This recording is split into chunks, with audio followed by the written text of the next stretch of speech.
Let me introduce you to my first guest on the show, Rohan Gala, CEO and founder of Sunlion Technologies. Welcome to the show. Thanks so much for joining in. Thanks for having me over, Adit. Pleasure to be here. So first things first, the name of the company that you run is very intriguing to my mind. Tell us a little bit about the choice of this name, and with this name, what is it that you're trying to project to your biggest customer, which I assume is the government of India?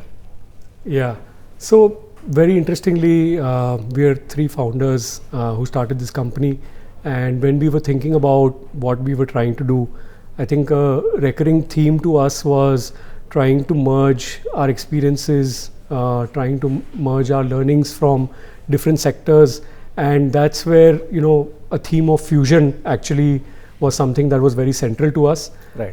Sunlion actually means fusion in Sanskrit, and that's how on one train ride, one of us actually came up with the name, and it stuck because that's kind of what we're trying to do with this approach in building the company.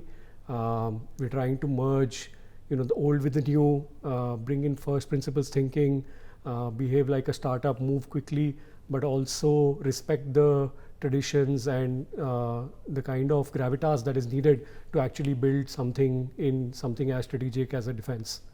So that's kind of where we come from. Understood. Why defense tech, right? Like, I'm sure a couple of years back, when you thought about donning the entrepreneur's hat, there were many sectors that were ripe for disruption. Why defense tech, which is in many ways a closed space, regulations are strong, purchase cycles are longer? Why would you enter into that kind of a space at this point in your personal career journey?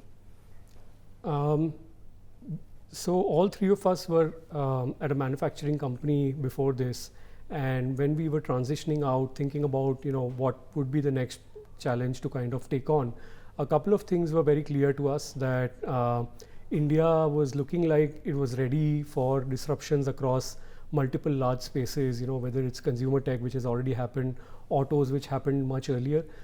We all felt that defense was a space that was underrepresented in startups and actually becoming a need of the hour given what's been happening on a global stage since 2020, 2021, where you have more and more disruption, more wars breaking out across the globe. Right. And so it made a lot of sense for us to look at defense as an area to apply our brains, apply our minds, and actually do a little bit of problem solving so that the nation can actually reap rewards of what we've been able to do. But was there a specific aha moment, a point in time, an event that really structured or crystallized this thinking? So when we started doing our primary research, going out and talking to potential customers from multiple sectors, defense was always one of them because my co-founder Abhijit spent almost the last 2 decades working in the defense sector, working across large companies. Right. And so when we were talking to users, what stood out to us is that there was a clear lack of very high quality talent in defense. There are, of course, thousands of MSMEs who've been at it, but there was a clear need from the end users, a clear need from some of the large DRDOs and DPSUs to actually bring in high quality talent, the kind that tech was able to attract over the last 10 or 15 years in India. And so that became something of an aha moment to us, where it seemed very clear to the end user that if there was great talent available, there were plenty of problem statements that they had, and they all wanted solutions to that as of yesterday. Right. And that urge and that burning desire kind of translated to us going deeper into seeing how we could get this across the line. Fascinating. You talked about problem statements, right? Defense is a large space. Solutions were needed as of yesterday in some of the major areas. So what problem statements have you identified, and how does that sort of translate into the kind of products that you are building for this space? So currently Sunlion is, we're a conglomerate with multiple companies. We've acquired a couple of old companies on the way.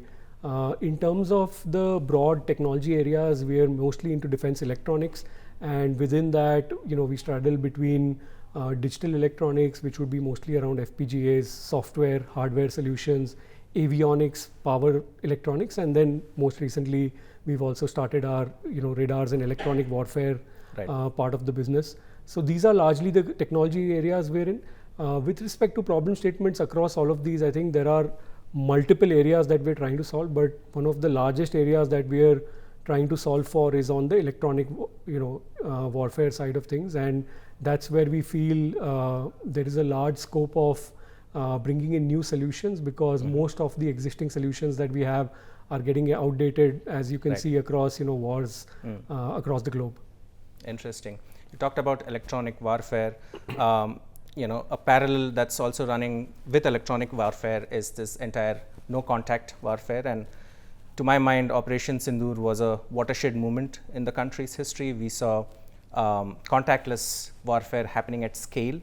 A lot has happened on this front in the last 12 to 16 months. Also, the defense outlay for defense in general has been expanded. I think we are looking at a 10% increase year on year. So you seem to be at the right place at the right time. What is the kind of sentiment that you're getting from potential customers when you talk to them about your offerings?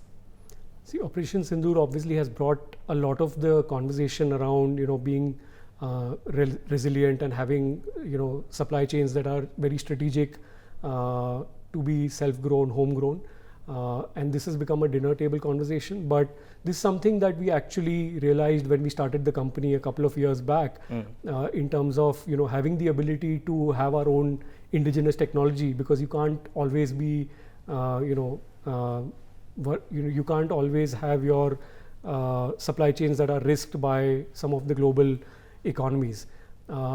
What has happened since then, and because of Operation Sindoor, is that a lot of the systems and kind of weaponry that was manufactured over the last so many years have actually gone into active duty, because we haven't seen war at the kind of scale since that time. And so what's happening is there is a lot of backfilling of orders and a new opportunity for companies to actually bring in new technologies, because there is just so much requirement that the armed forces or the end users are actually looking to try out new technologies, try out new products, because of the just large requirement that has actually come up since Operation Sindoor. So that has opened up doors for companies like us and many others. Fascinating. In 18 months, okay, let's shift gears a little bit and talk about entrepreneurship in defense tech. Now, this is a space that is getting a lot of action. The right kind of capital is chasing startups in this space. But in terms of attracting talent, how's the journey been so far in your 18 months as a company? Look, I mean, it's not the same as attracting talent for B2C, which was much easier, and people have seen how some of these companies have grown. I think there's two parts to this, right? People who are building in defense tech understand that this is not something where there's quick gratification, instant gratification. First of all, it requires people to have a passion for the industry. Second of all, because of the longer product cycles, it's important that people come with that background of persisting through challenges, and rightfully so, right? When you're talking about mission critical products and services that will be used by the Tri-Forces in defending the sovereignty of India, you need to have the highest standards of quality, the highest standards of technology. And so it requires a different kind of mental makeup in terms of how you build products. But having said that, given what has been transpiring over the last few years on the global stage, and also how policy is driving all the action in defense, like you mentioned, there is a lot of great talent now that's looking to really build hardware solutions, that's looking to work in mission-driven, mission-oriented companies like ours. And so it's about finding the right match, looking at people who come with that integrity, that passion to deliver on a mission, and have what it takes to actually build heads down. Got it.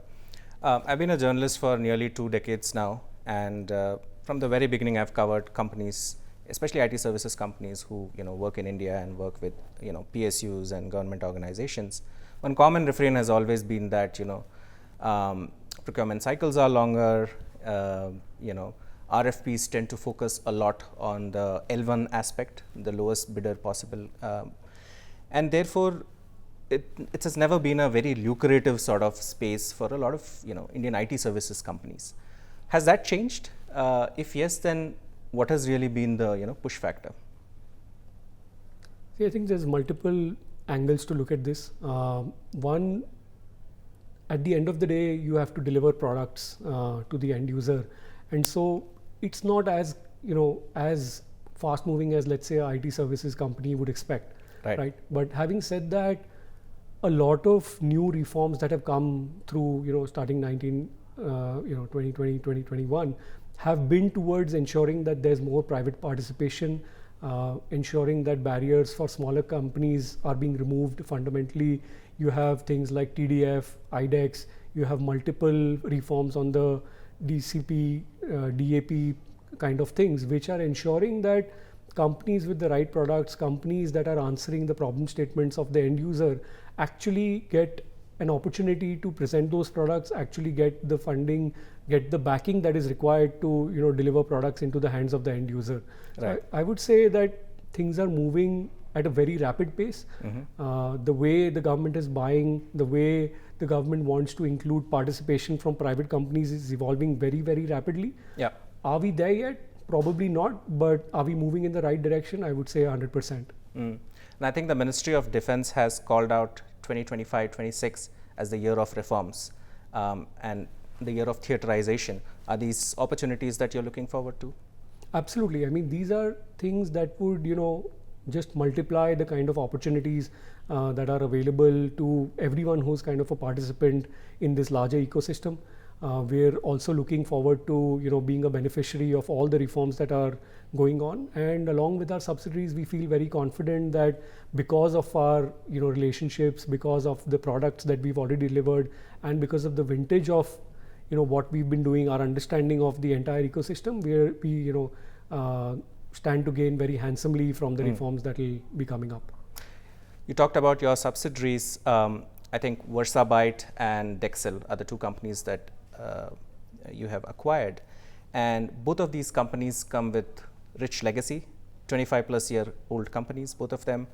Tell us a little bit about the integration, because as they say, culture eats strategy for breakfast, and generally when you have companies that are at very different stages of their life, from what I've heard and from what I've covered, integration does become a challenge. So how did you go about that aspect of getting culture coherent, culture fitment, and how do you make sure that the people are all aligned and directed towards a single mission?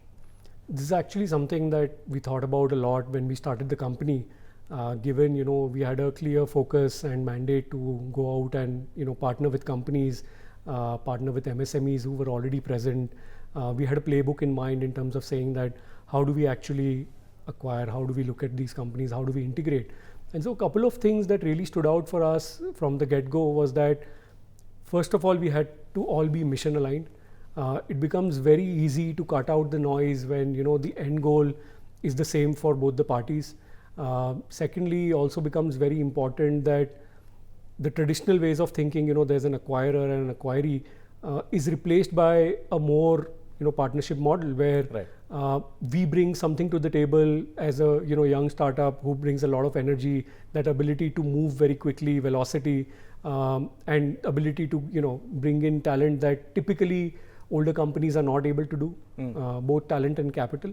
And then of course the older companies, they bring in their relationships, they bring in their proven products, they bring in that metal of understanding how the ecosystem works, the sheer experience that cannot be solved because you can't really go against the physics of time.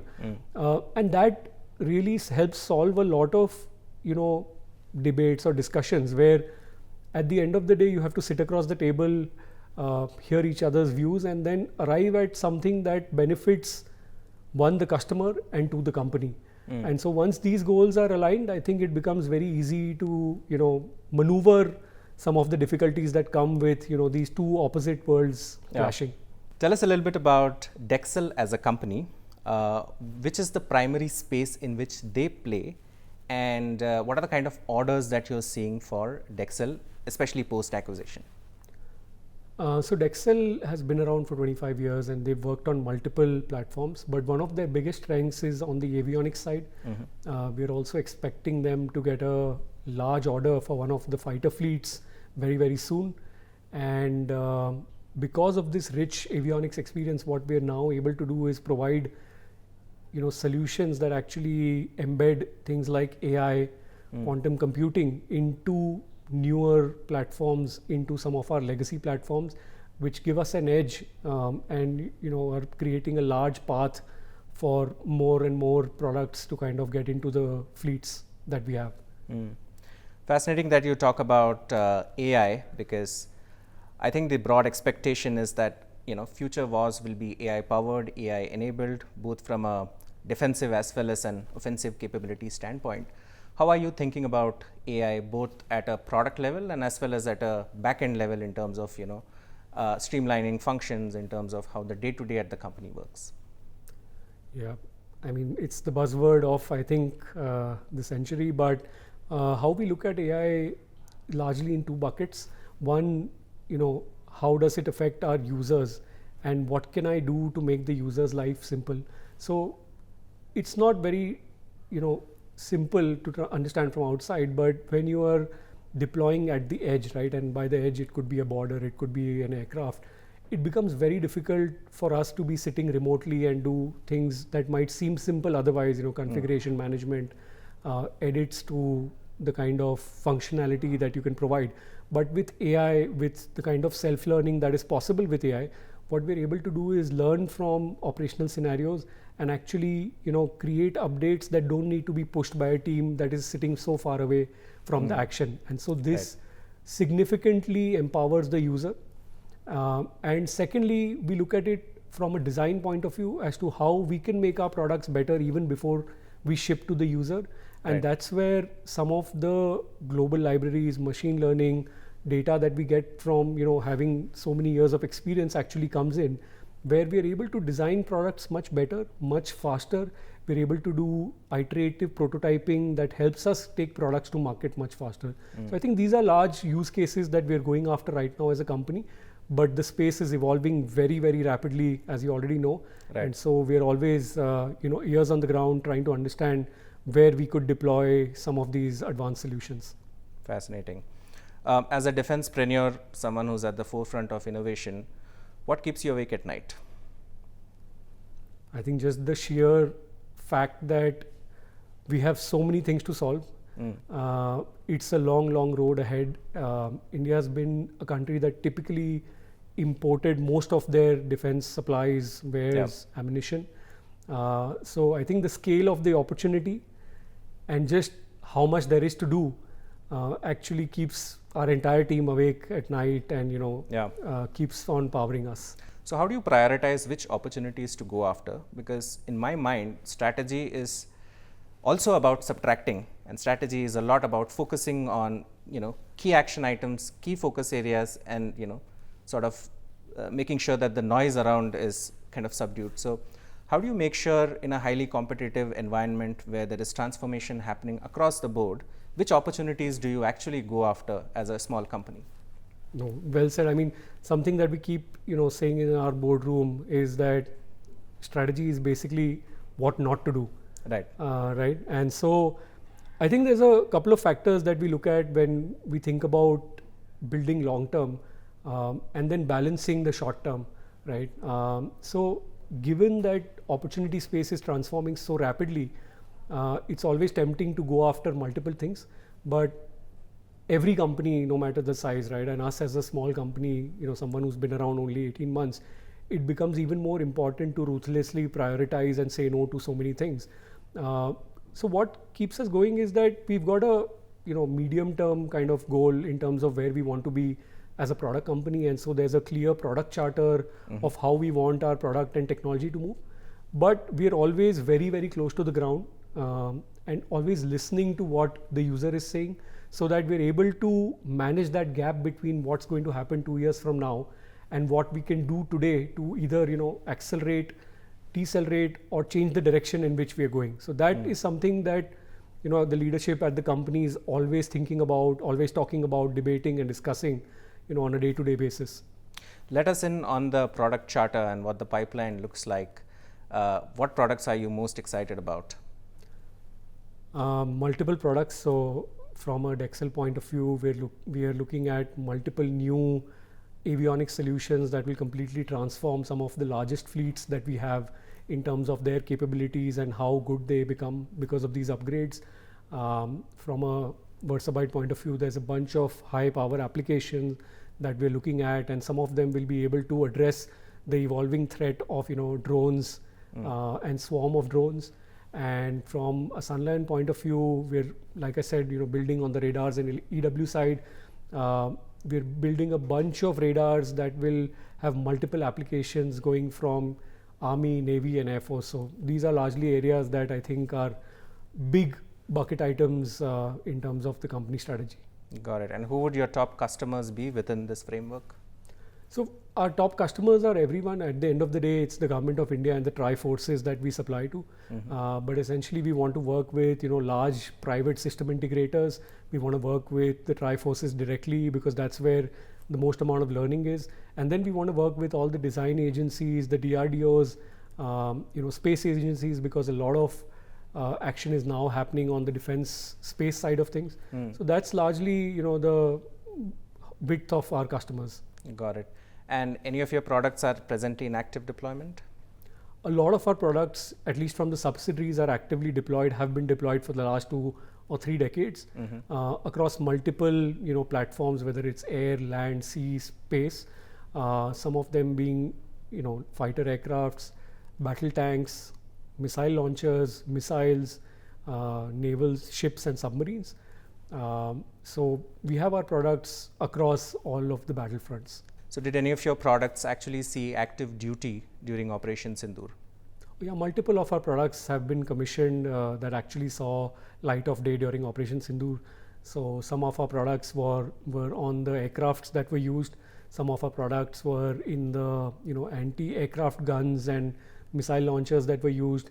And specifically, could you call out what products these were? So on the Akash anti-aircraft system, on the D4 counter drone system that was widely spoken about, some of our subsystems have been used, including power, including some of our digital subsystems.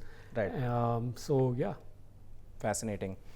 As a company, where do you see yourselves in, say, 5 years time frame?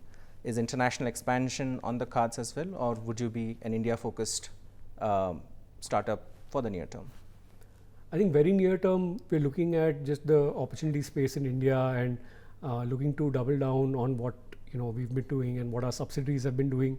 We have a lot on our plate, but given India's ambitions from a global stage, and given the kind of technology that we're able to develop, given the kind of cost advantage that India has, we're definitely looking at some of the export markets to kind of see how our technology and applications can find use for some of the friendly countries that we export to.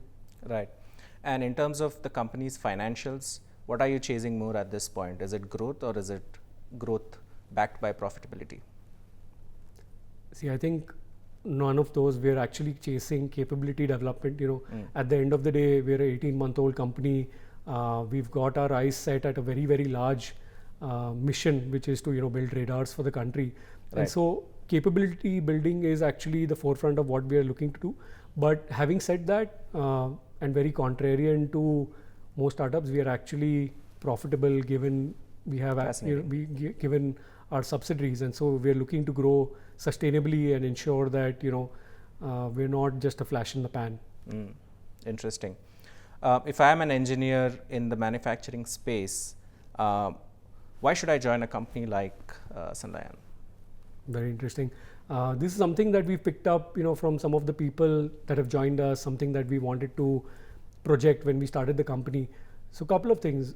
One, we are completely mission driven, and so if there is that passion that one has in terms of doing something at scale, for people who are out there at the front lines, there is nothing that could be as rewarding as working for a company like ours. Right. And secondly, when you're at a company that's growing quickly, a startup in a space that has all the tailwinds, that are there, where government reforms are coming year on year, the kind of career progression, the kind of exposure that you get is actually something that can completely change the trajectory of your career. And so Right. for an engineer joining us, I think the sky is the limit in terms of both where the career can go, what kind of technologies they can see, and just what impact they can make on a day-to-day basis. Interesting. Are you also actively looking to hire veterans? Yeah, given the kind of deep interaction we have with end users, we do have a veteran program. We have a few veterans already working with us, both from an advisory and a full-time position. And we're always looking to, hire people who bring that lens of understanding very deeply the operational challenges, understanding what it takes for products to really work out there, where lab simulations are one thing, Yeah. and then working at 5,000 meters altitude is a completely different thing. And so that is again part of that fusion that we speak about, right? We have engineers who are fresh out of college, who are kind of experienced maybe a few years, and then we have people who have 30 years of experience serving in the armed forces. And that exchange that happens with both of these groups is actually what moves the company forward day on day. So what's the hiring roadmap like, given the kind of trajectory and given the kind of opportunities that are there in the pipeline? How many people are you planning to hire, say, over the next 12 months or so? Look, we're constantly hiring. I mean, we've already tripled our number of employees in the last 6 odd months, and we're looking to further double from here. And across the group, we're already 300 plus people. So it's a fairly large team.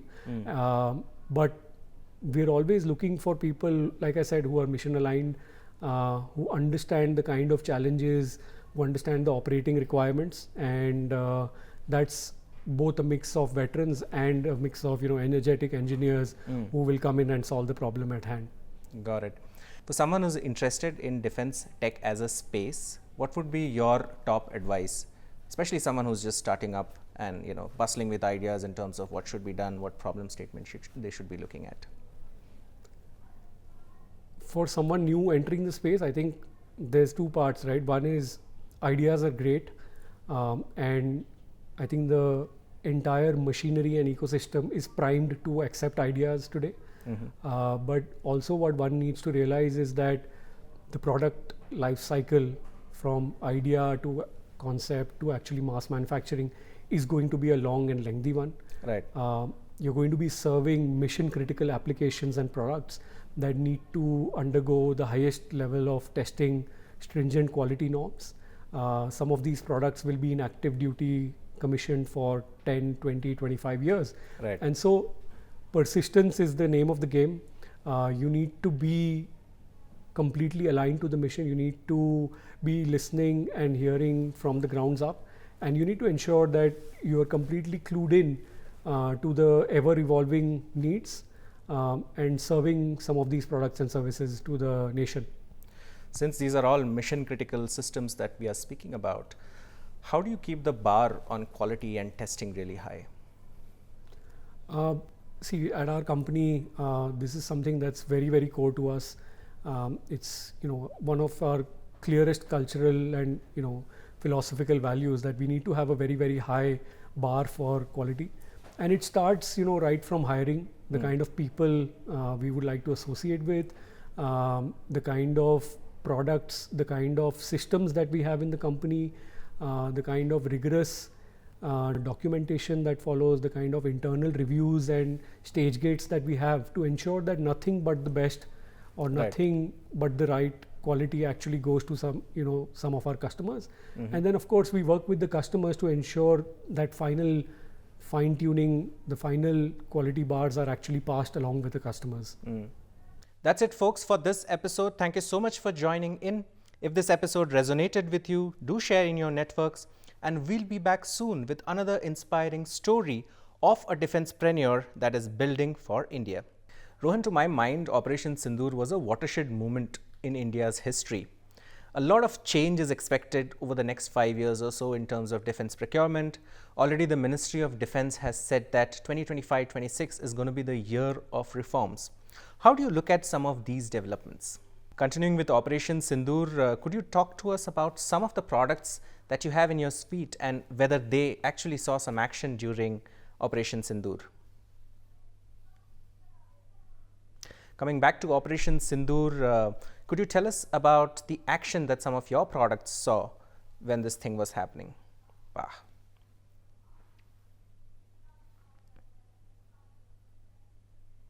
Rohan, did any of your products get deployed at Operation Sindoor? And if yes, then that must be a moment of great pride for you.